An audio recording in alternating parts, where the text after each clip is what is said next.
Kaixo, Joseba, nire izena Eguzkine da, eta gaurkoan gure baserria erakutsiko dizugu, Arruan Handi baserria Lasturko baiaran kokatzen dena.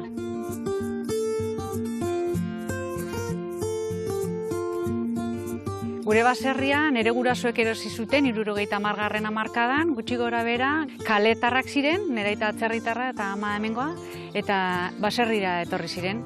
Proiektu ezberdinak gauzatu zituzten, eta gaur egun nik eta nire familiak jarraitu egiten dugu guzti horrekin. Horietako bat da agrikultura ekologikoan oinarritutako. Guretzako garrantzizkoa da, gure osasunarentzako erlazio zuzena duelako, eta baita ere ingurunea zaindu nahi dugulako gelditzen direnentzako, bereek ere errekursoak izan ditzazten. Orduan, ardiak eta txerriak ditugu batez ere, eta hortaz aparte, hegazti mota ezberdinak, untxiak, astoak, zaldiak, denetarik pixkat, eta denek dute zeregin bat, batez ere jateko eta lanak egiteko ere bai. Baratzean erabiltzen digu adibidez txerria lurra mugitzeko eta garbitzeko.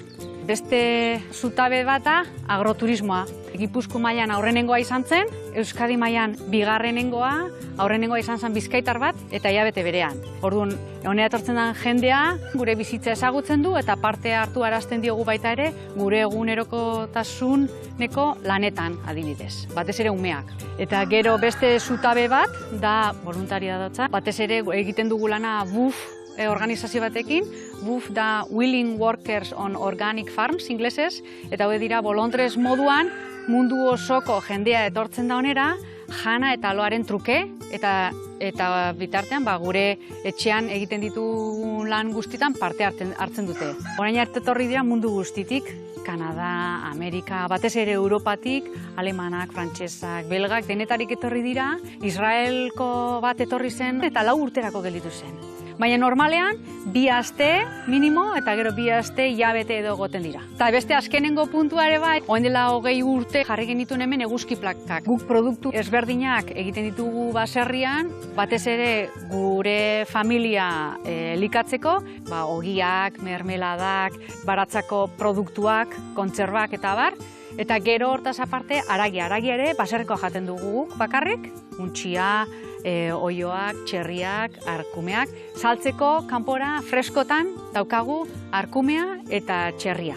Gaurkoan erakutsiko dizuet adibidez gure antzarrak, orain da garaia, antzarrek jartzen dituzte arrautzak. Hemen daude arrautzak, hau da gaur jarritakoa. Zenbat eta txuriago, hau beroa dago gainera.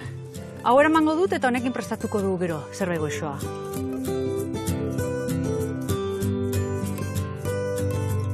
Hau da, lehen hartu dugun arrautza, eta egingo dut revuelto edo moduko bat, eta honeri gehituko diot, kanpoan hartutako belarrekin egindako saltzatxo bat, jartzen dugu olio pixkat, gero baratzuria eta urra ondo batitu, eta gero gehitu gatza, limoi zuku pixkat, eta gero, kasu honetan, asuna, janten menor eta tipulina. Guzti hori ondo batitu, eta azkenean ardi gazta raspatu pixkat, eta nahaztu, eta kitxo.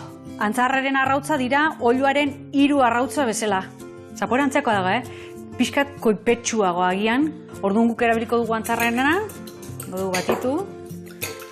Baratzuri preskoa pixkat ja fragitzen nahi da, eta honeri gehituko digu. Gutxi gora bera erdila nahaztu, urla. Orduan jarriko dugu alde batetik, baratxuri freskoarekin egin dugun revueltoa. Eta bestaldetik, baratxuri gabekoa. Orduan, honei, orain gehituko diogu etxean egiten dugun jamoia. Alde batetik hau, eta bestaldetik belarrekin egindako saltsa. Beraz, konturatu zaitezte, antzarraren arrautz batekin, zer egin dugun. Beno, Joseba, espero gustatu izan zaizuna, zuretzako egin duguna gaur gure baserrian, eta denontzako gure ateak irekita daude, etorri nahi dezutenean. Arruan Handi baserria da.